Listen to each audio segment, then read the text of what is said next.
Comment allez-vous? Bienvenue à Palarinsal, en Andorre pour la Coupe du Monde de vélo tout-terrain.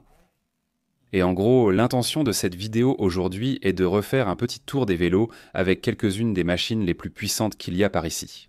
Et aussi de nous immiscer un peu dans certaines équipes pour savoir ce qui se passe à l'intérieur de chacun de ces gros camions qu'ils possèdent. Accompagnez-moi, ça va vous plaire. Alvaro, comment ça va? Comment ça va? Comment tu vas? C'est toujours un plaisir de te voir. En tant qu'expert en mécanique, j'ai une question à te poser. Nous sommes, si je ne me trompe pas, corrige-moi si je me trompe, à la Coupe du Monde avec la plus haute altitude.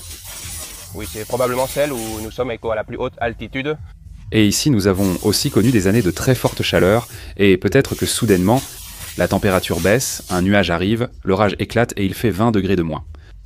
Est-ce que ces deux facteurs modifient, changeant les réglages que vous apportez, peut-être d'autres courses? Eh bien oui, ça les modifie. L'altitude.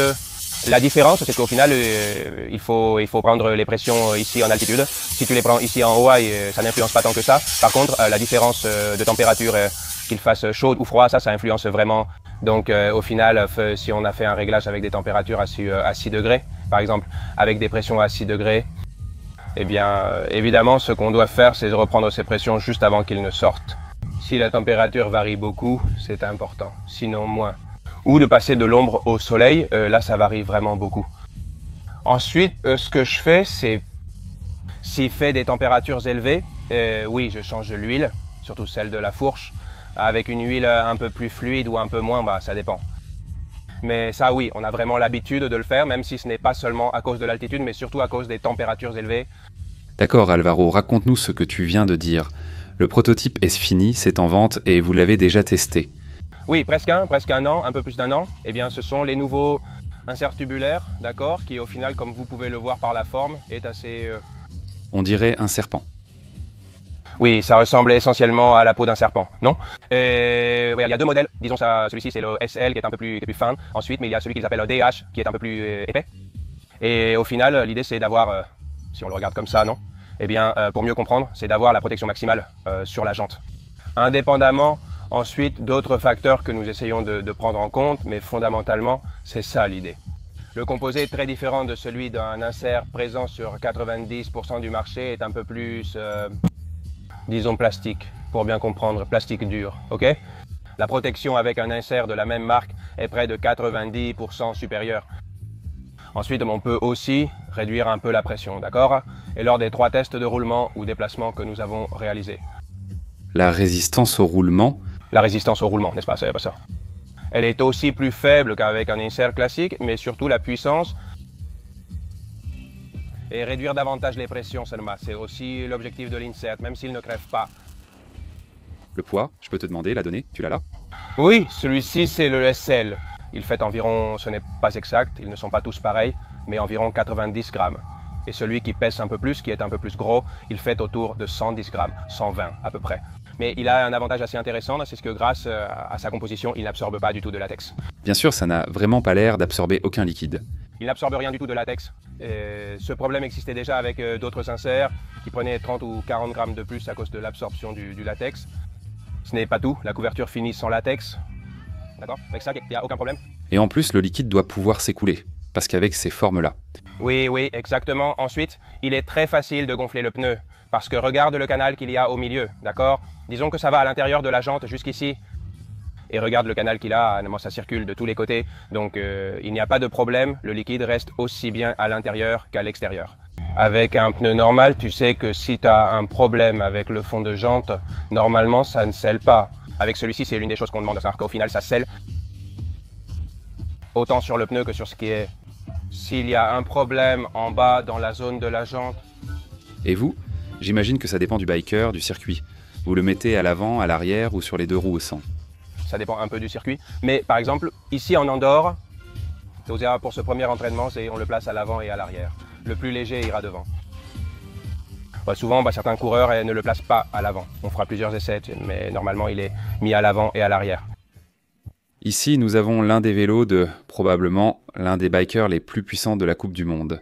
C'est le vélo de Lucas. Voyons, moi, avec les noms de famille allemands, Schwarzbauer.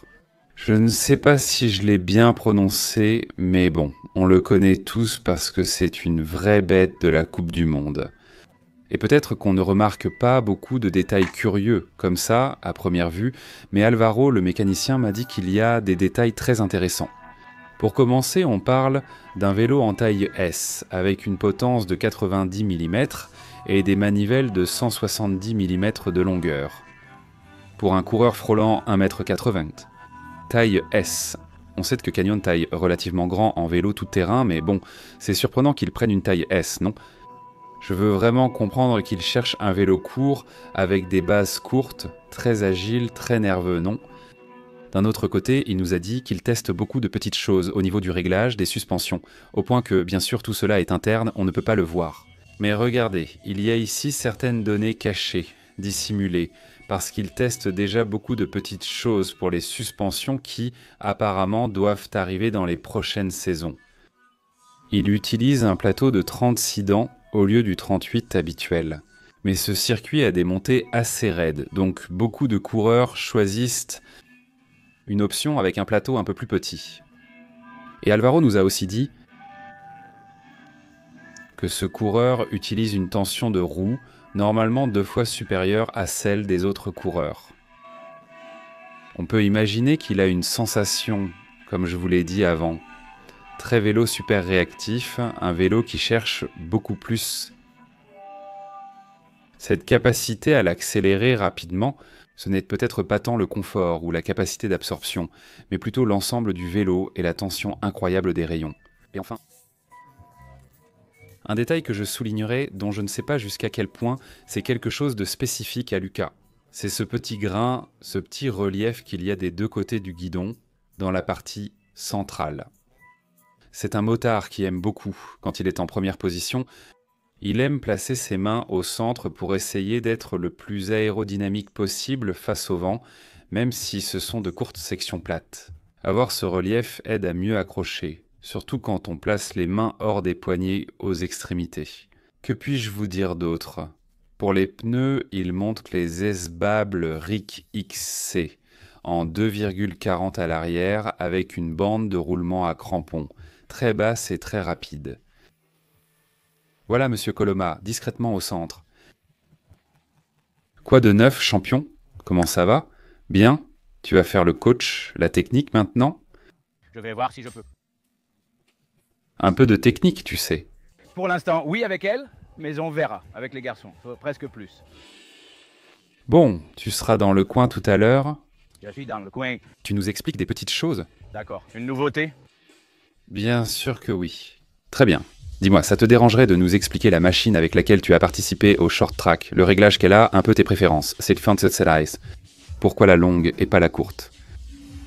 Eh bien, comme finalement, j'ai choisi la Link Race, finalement le vélo avec lequel nous devons courir dimanche.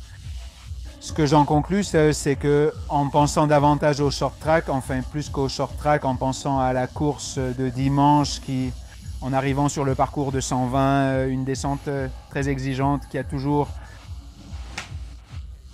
Il vaut mieux se reposer un peu avec ce genre de modèle. Eh bien, aujourd'hui, la seule chose que j'ai un peu changé par rapport à la course de dimanche, c'est le pneu, avec moins de crampons. En montant le plus en Aspen ST en 2,40. Et pour dimanche, en attendant de voir un peu comment le circuit va se dégrader, la météo, comment ça sera et tout ça, eh bien, je ne sais pas si je monterai l'Aspen ST ou l'Aspen normale. Je pense que ce sera la normale parce qu'au final, elle offre un peu plus de marge d'erreur. Tu peux faire plus d'erreurs, elle garde plus d'adhérence. Et bon, au final, 120 à l'avant, 120 à l'arrière et c'est tout. Capteur de puissance sur les pédales. Nouveau Shimano XTR électronique. Et c'est parti pour la descente. Ce que je retiens, c'était que si tu avais pu choisir des vélos uniquement pour le short track, différemment, tu serais resté avec le vélo à court débattement avec la SLS. Oui, très probablement, oui. Si j'avais pu choisir 2 vélos, nous aurions pris celui avec 110 de débattement avant et 80 arrière. Mais bon, je pense qu'au final, c'est un Compromis là. compromis, surtout avec les mécaniciens qu'avec autre chose. Parce que si on avait cette option, ce serait un vrai bazar. Configurer un vélo pour 20 minutes, configurer un vélo pour un autre jour. Entraînement. L'Union cycliste internationale est devenue folle. Si ça devient comme sur la route, peut-être que l'an prochain, vous pourrez choisir entre le short track et la course. Je ne pense pas. Au final, il y a eu beaucoup de débats à ce sujet et je crois que non. Et au final, il n'y aura pas trop de folie avec ça en vélo tout-terrain sur ce point-là. On va commenter 2 ou 3 petits détails qu'on a pu remarquer ici. D'abord, le prototype de la Giant Anthem de Hatterley est là-bas, à l'arrière. Je vous dis tout de suite que ce n'est pas du tout un prototype, parce que c'est un vélo entièrement finalisé. Je pense qu'il ne doit plus rester grand-chose avant qu'il ne sorte sur le marché. Et la première chose, c'est qu'Alan n'a pas le cockpit que nous avons vu à l'Eurobike sur le vélo, mais il a une combinaison. C'est courant sur les vélos pro d'avoir potence et guidon séparés pour mieux ajuster la biomécanique. Et oui, on peut confirmer à 100% que le câblage interne entre par le dessus du tube de direction, et non par les côtés sur ce nouveau modèle. Et l'autre curiosité que j'ai pu voir ici, voyons, je crois qu'ils l'ont caché maintenant, c'est qu'on a Evie Richard, la championne du monde. Avec la Top Fuel, elle n'utilise pas la Super Caliber, mais possède 2 Top Fuel. Une avec l'arc-en-ciel, avec des roues traditionnelles et des rayons traditionnels de Bontrager, et l'autre qui est celle avec les couleurs standards, qui a des roues chardées avec des rayons textiles. Et elle passe toute la journée à s'entraîner, elle part, elle revient, elle change des roues, elle en change d'autres. Regarde, en fait on les a ici démontées, ils ont enlevé les pneus, regarde, elles sont là. Les roues avec les rayons textiles. Nous verrons finalement avec quel type de configuration elle va courir, mais bon, c'était intéressant de la voir passer toute la matinée à faire des changements et à essayer des choses. Nous avons pu récupérer le vélo de Tammy, la coureuse autrichienne. Du Mondraker Factory Racing, nous allons analyser ses composants. Évidemment, ici, c'est un all-in sur tout ce qui concerne SRAM et RockShox, le T-type avec la cassette 1052 à l'arrière et un capteur de puissance Quark à l'avant. Manivelle de 165 mm pour cette coureuse, qui évidemment a une taille plus petite que beaucoup de coureurs masculins. Des pédales HT qui lui vont très bien, avec le même bleu que celui du cadre. Bien sûr, aussi une tige de selle, la nouvelle tige télescopique sans fil de RockShox Full Fly Attendant, à l'avant comme à l'arrière. Pour ce qui est des roues, elles sont équipées des mythiques Crossmax de Mavic dans leur dernière version, supportant 2 pneus Maxxis en 240. Dans ce cas, Tammy semble avoir choisi les Aspen, aussi bien à l'avant qu'à l'arrière, simplement des Aspen avec 170 fils par pouce en 240. Et bon, s'il y a quelque chose que j'aime beaucoup sur ce vélo, c'est le cockpit. Le cockpit de on-off qui est assez conforme à ce à quoi nous sommes habitués, car les cockpits sont généralement plus épais et tout ça. Ici, ils ont conçu une pièce unique pour la potence et le guidon, très esthétique et raffinée. Je suis vraiment surpris par la position des leviers de frein de Tammy parce qu'ils sont très bas, presque complètement à la verticale. Et voilà. Des petits détails personnalisés comme les batteries.